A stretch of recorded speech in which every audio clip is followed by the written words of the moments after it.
ఆఖరికి ఆ భరణి గూడా 'సుమన్ శెట్టికి' థమ్స్ డౌన్ ఎందుకిచ్చాడు అనంటే, ఈరోజు 'బిగ్ బాస్' హౌస్‌లో 'నాగార్జున' గారొచ్చి 'సుమన్ శెట్టిని' లేపి, "నువ్వెందుకు విన్నర్ అవుతావు చెప్పు" అని ట్రోఫీ పట్టుకొని అడిగితే, అప్పుడు 'సుమన్ శెట్టి' అంటాడు, "నేను ఇక్కడ పప్పు తినుకుంటూ, బాగా ఎంజాయ్ చేస్తూ, ఏం కోప్పడకుంటూ ఉన్నాను. అది కాకుండా నేనిలా ఉండడము, ఇలా బాగా పప్పు తినడము, మన భరణికి బాగా నచ్చింది" అని చెప్పగానే ఆ భరణికి ఫుల్లు కోపమొచ్చి, "నా పేరు నాగార్జున ముందు తీస్తావారా" అని చెప్పి మనసులో ఫుల్లు కోపం తెచ్చుకుంటాడు. కోపం తెచ్చుకొని అది గాక మొన్న 'తనూజ' గేమ్‌లో తనూజ కంటే ఎక్కువ సేపు ఆ టబు టాస్క్‌లో పట్టుకొనున్నాడు గదా! కోపమొచ్చి ఆ బ్లూ కలర్ వాటర్ నెత్తిలో పోసిండు ఆ రోజే.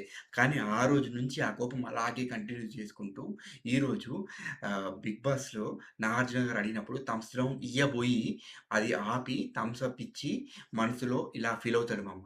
ఇది నా రియాక్షన్. నీ రియాక్షన్ ఏందో కింద కామెంట్ చేసి చెప్పు మమ్మ.